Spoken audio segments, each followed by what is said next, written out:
तो छात्रों, हमारे चैनल में आपका स्वागत है। आज हम 8th ग्रेड अभ्यास पुस्तिका के अंतर्गत विषय गणित में कक्षा 8 के बारे में बात करेंगे।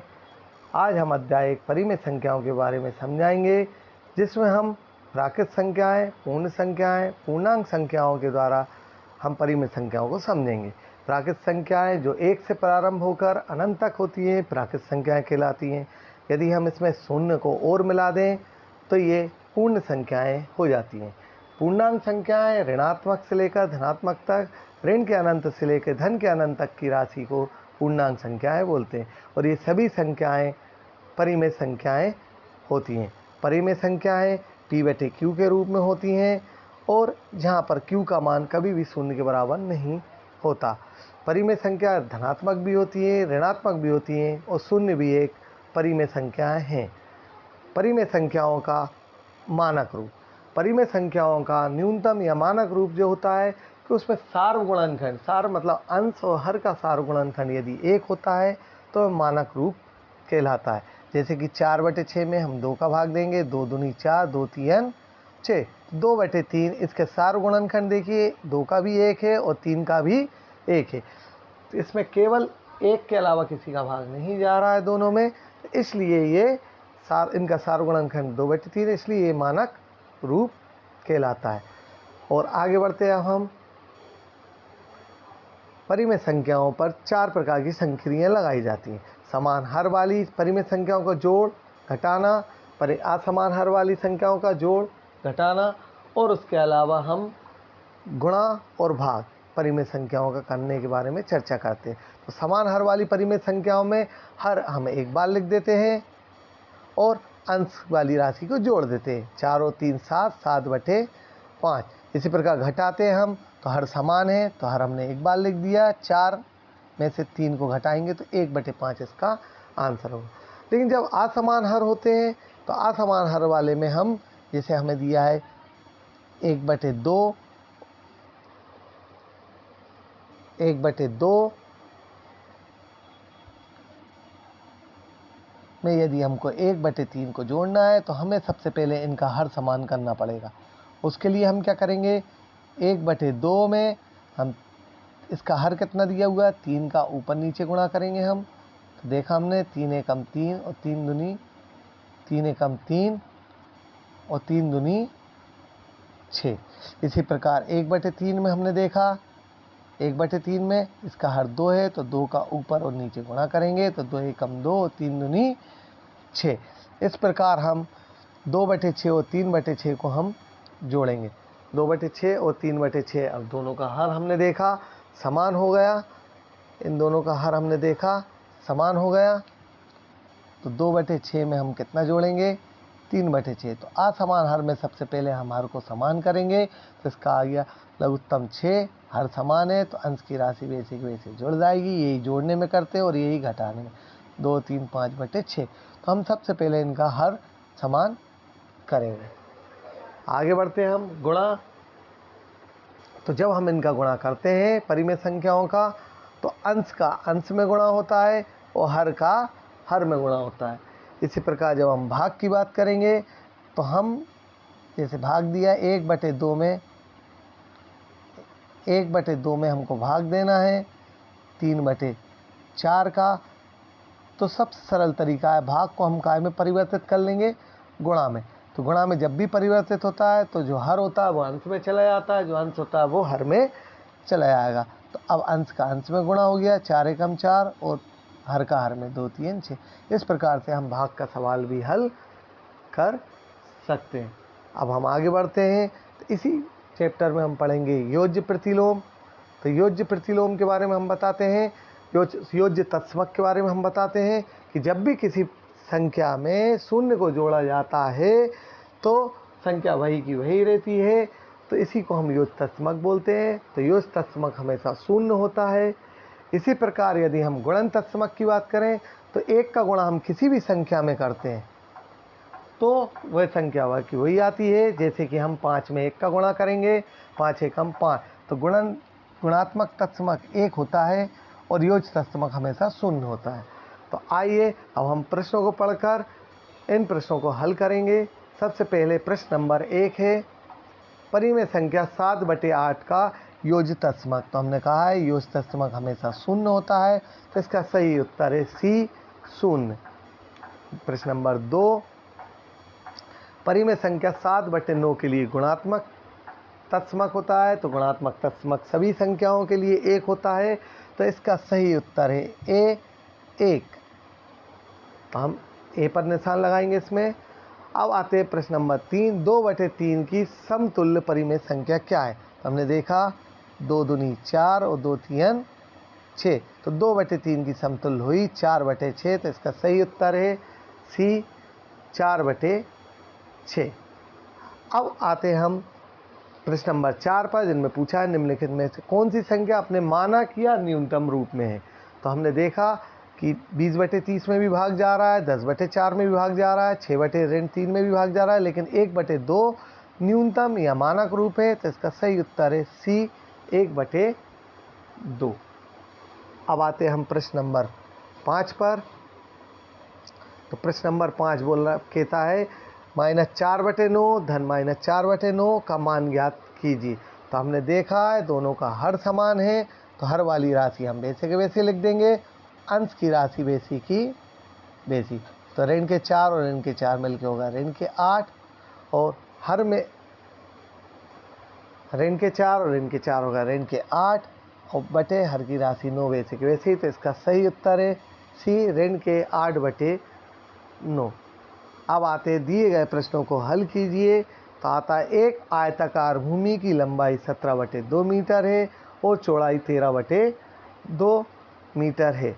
तो हमसे इन्होंने पूछा है भूमि का परिमाप ज्ञात कीजिए। तो हम जानते हैं कि परिमाप ज्ञात करने के लिए सभी भुजाओं का योग कर देते हैं।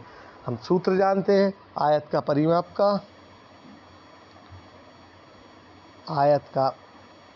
का हम सूत्र सा जानते हैं। आयत का परिमाप होता है 2 कोष्ठक में लंबाई धन चौड़ाई।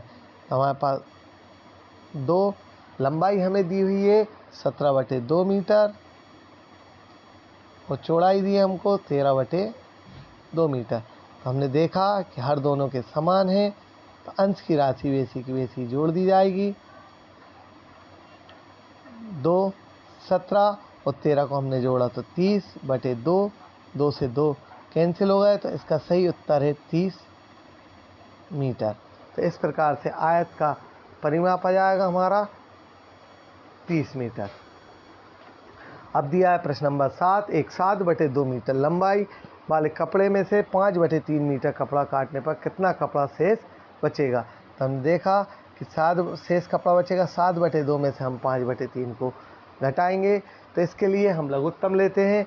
2 और 3 का लघुत्तम हमारे पास आ गया 6, 2 का हमने 6 में भाग दिया, 3 बार आया, 3 का हम 7 में गुणा करेंगे, 30 7 21, 3 का हम भाग देंगे 6 में, 2 बार आएगा, 2 का हम 5 में गुणा करेंगे, 2 पंजे 10, 21 में से 10 गए तो हमारे बचे 11/6 मीटर।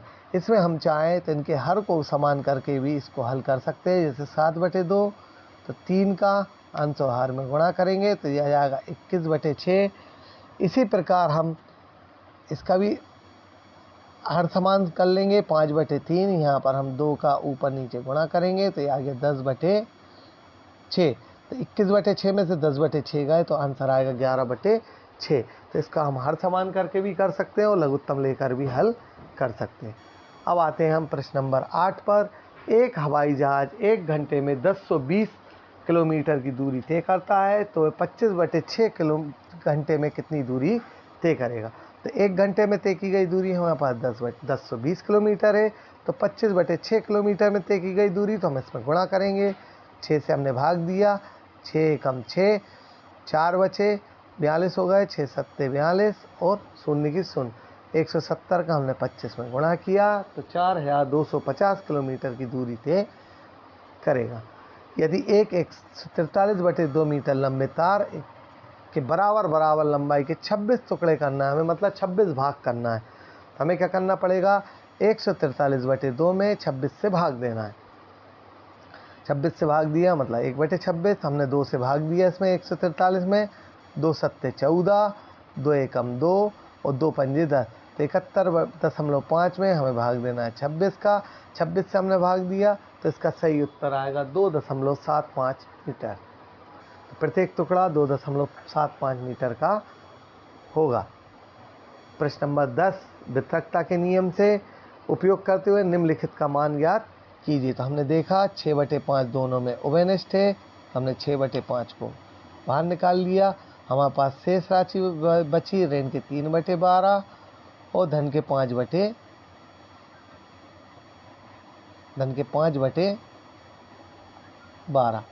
तो 6/5 से हमें कोई लेना देना नहीं है।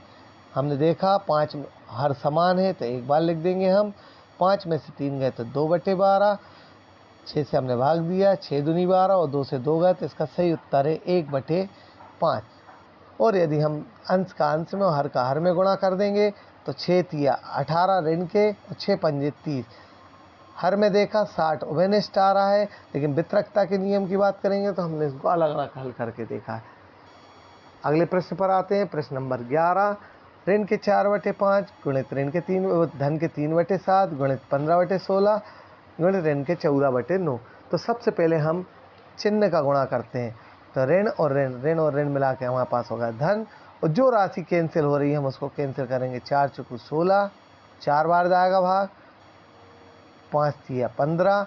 जो शेष राशि बची है वो हम यहाँ पर लिख देते हैं। शेष राशि बची है हमारे पास 3 गुणित 3 गुणित 14 गुणित 7 गुणित 9 गुणित यहाँ पर हमारे पास 4 और शेष बची। हमने हल किया, तो हमने हल किया इसको। 4 और राशि रहेगी यहाँ पर 4। हमने भाग दिया 3 तिरका 9, 3 तिरका 9, 3 से 3 7 दूनी 14। तो इसके आगे 2/4, 2 से भाग दिया, 2 एकम 2, 2 दूनी 4। तो इसका सही उत्तर है 1/2। अब आते हैं प्रश्न नंबर 12 पे। वितरकता के उपयोग से निम्नलिखित का मान ज्ञात कीजिए। तो हमने देखा दोनों में 9/16 उभयनिष्ठ आ रहा है। शेष बची राशि को हमने अंदर लिख दिया, एक 4/12 है और एक 3/9। 4 से भाग दिया, 4 एकम 4, 4 तिया 12, 3 एकम 3, 3 तिरका 9, 1/3 और 1/3। 1/3 में से 1/3 को घटाया, शून्य आ गए। शून्य का किसी में भी गुणा करते हैं तो हमारा सही उत्तर आएगा 0। आते प्रश्न नंबर 13, ज्ञात कीजिए 7/5 गुणित ऋण 2/12 धन 7/5 गुणित 5/12। तो 7/5 दोनों में से उभयनिष्ठ आ रहे हैं। शेष बची राशि को हमने कोष्ठक में लिख दिया। हमने देखा दोनों में हर समान है, तो हमने हर वाली राशि को 12 को बेसे लिख दिया और अंश की राशि बेसी की बेसी। 5 में से 2 गए, 3 बचे, 3 का हमने भाग दिया, 3 एकम 3, 3 चौको 12, 1/4। अंश का अंश में गुणा कर दिया, हर का 7 एकम 7 और 5 चौको 20। तो इसका सही उत्तर है 7/20। प्रश्न नंबर 14, ज्ञात कीजिए 2/5 गुणित ऋण 3/7 ऋण 1/14 ऋण 3/7 3/7। सबसे पहले हम गुणा वाली राशि का गुणा करेंगे, फिर हम आगे बढ़ेंगे। तो हमने अंश का अंश में गुणा किया, 2 3 6, 5 7 35। ऋण के 1/14 वैसे कैसे, ऋण के 3 तिरका 9 और 7 पंजे 35। हमने देखा इन सब में 35 और 14 इनका हमने लघुत्तम लिया तो आ गया 70। हमने भाग दिया 35 का 70 में भाग दिया, 35 दूनी 2 का हम 6 में गुणा करेंगे, 2 6 12। ऐसे 14 का 5 में, 14 का 70 में भाग दिया, 14 पंजे 70, 5 एकम 5। इसी प्रकार 35 का हमने भाग दिया, 35 दूनी 70 और 2 नाम 18। सभी ऋणात्मक राशि हैं, सभी को जोड़ देंगे, 12 और 5 17, 17 और 18 होगा ऋण के 35/70, 35 दूनी 70। तो इसका सही उत्तर होगा ऋण के 1/2। आगे बढ़ते हैं प्रश्न नंबर 15, 1/2 भाग्यत ऋण 1/3 भाग्यत 2/5। तो 1/2 अपनी जगह पर है, भाग अपनी जगह पर, ऋण 1/3। जब भी हम भाग को गुणा में बदलते हैं तो राशि पलट जाती है, तो 2/5 पलट के हो जाएगी 5/2। तो अंश का अंश में गुणा किया हमने, हर का हर में, 5 एकम 5 और 3 दूनी 6। फिर हमने देखा 1/2 भाग्यत को हमने गुणा में बदला, ऋण का धन में गुणा होता है तो ऋण राशि आती है, और 5/6 पलट कर होगा 6/5। 2 का भाग जा रहा है, 2 3 6। तो अंश दिए हमने, अंश का अंश में 3 एकम 3 और 5 एकम 5। तो इसका सही उत्तर आएगा ऋण के 3/5। अगर साथियों, अगर ये वीडियो आपको अच्छी लगी हो तो वीडियो को लाइक करें और इस चैनल को सब्सक्राइब करें। मिलते हैं हम अगले नए वीडियो के साथ। धन्यवाद।